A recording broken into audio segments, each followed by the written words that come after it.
قال رسول الله صلى الله عليه وسلم خير يوم طلعت عليه شمس يوم الجمعه. پیغمبر خدا آفتاب هر دو جهان در این سخن مبارک خود میگوید بهترین روزی که در او آفتاب درخشان می شود این روز جمعه است. فیه خلق آدم علیه السلام و فیه ادخل الجنه و فیه اهبط الى الارض و فیه تقوم الساعه.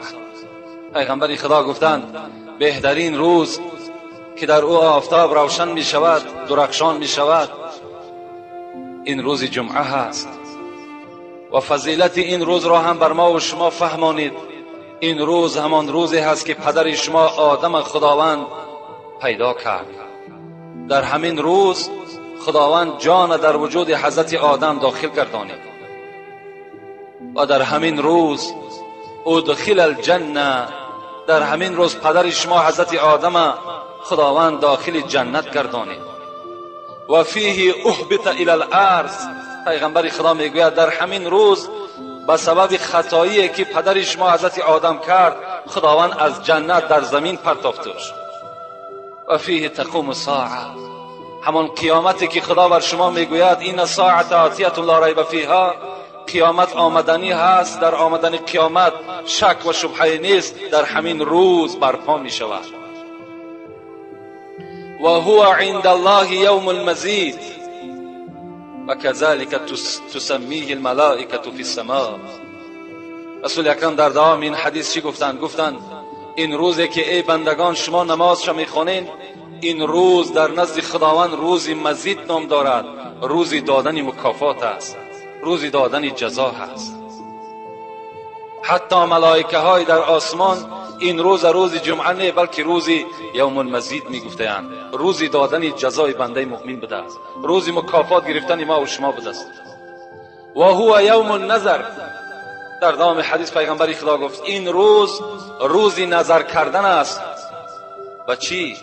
الی الله، الی وجه الله، الی الله تعالی فی الجنه.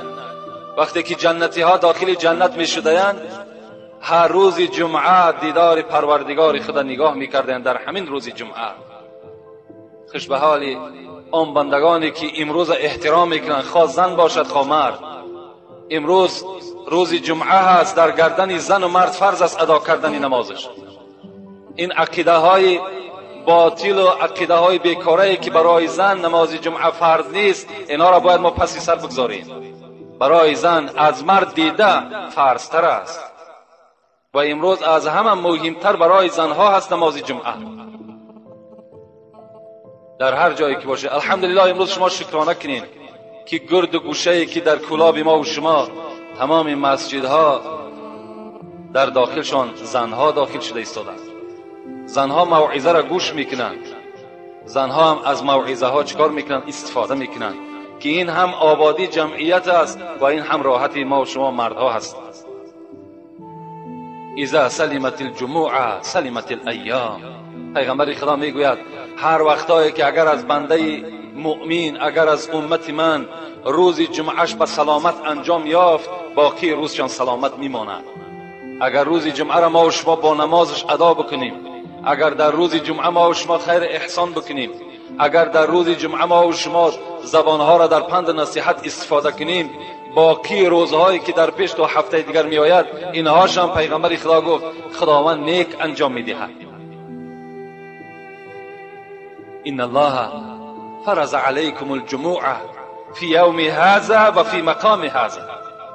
پیغمبر خدا میگوید به درستی این که خداوند شما بر شما نماز جمعه را فرض گردانیده است، در همین روز جمعه و در همین مقام در گردن ما و شما نماز جمعه را ادا کردنش فرض است.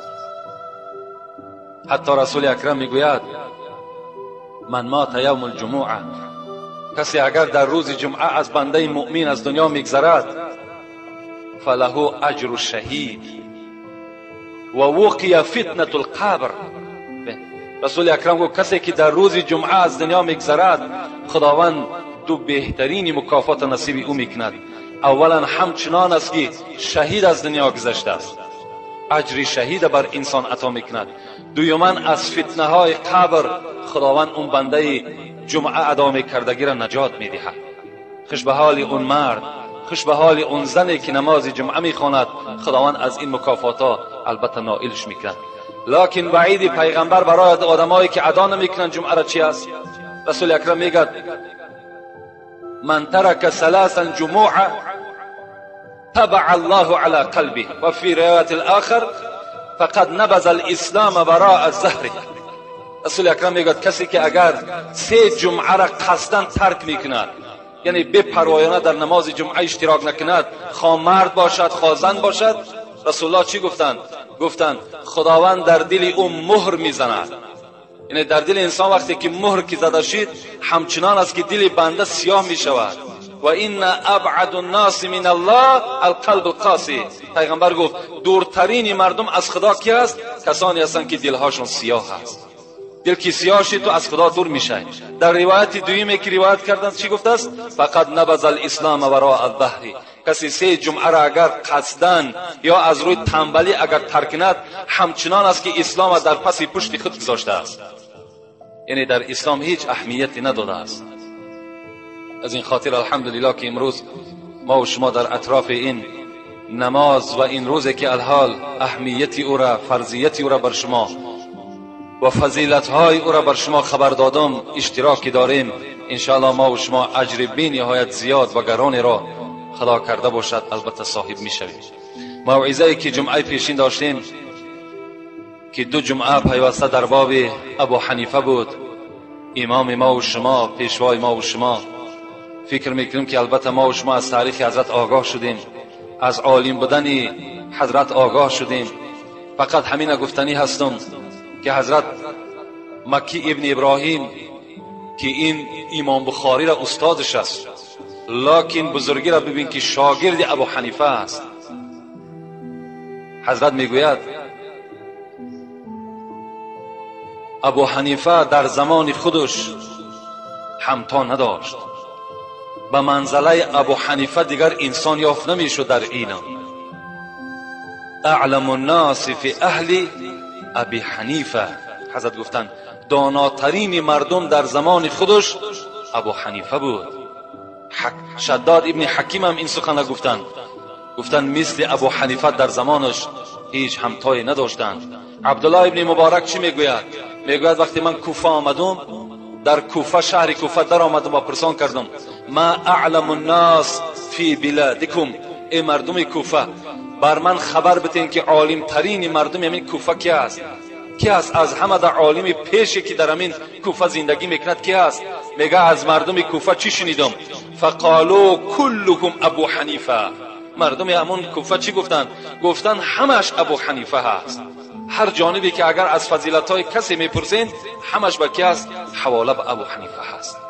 امام شافعی هم خیلی امام پیش است، امام اهل سنت است. از 4 ائمه ما و شما یکی شافعی است. حضرت گفتند الناس عیال ابی حنیفه فی الفقه. در علم فقه، در علم مسئله تمام عالمای روی دنیا عیال ابو حنیفه هستند. نان ریزه های دسترخوان ابو حنیفه را میخورند. این قدر فضیلت در امامی که ما و شما مذهب به ایشان داریم انشاءالله موجود است. و امروز وعده کرده بودیم که سوال های خیلی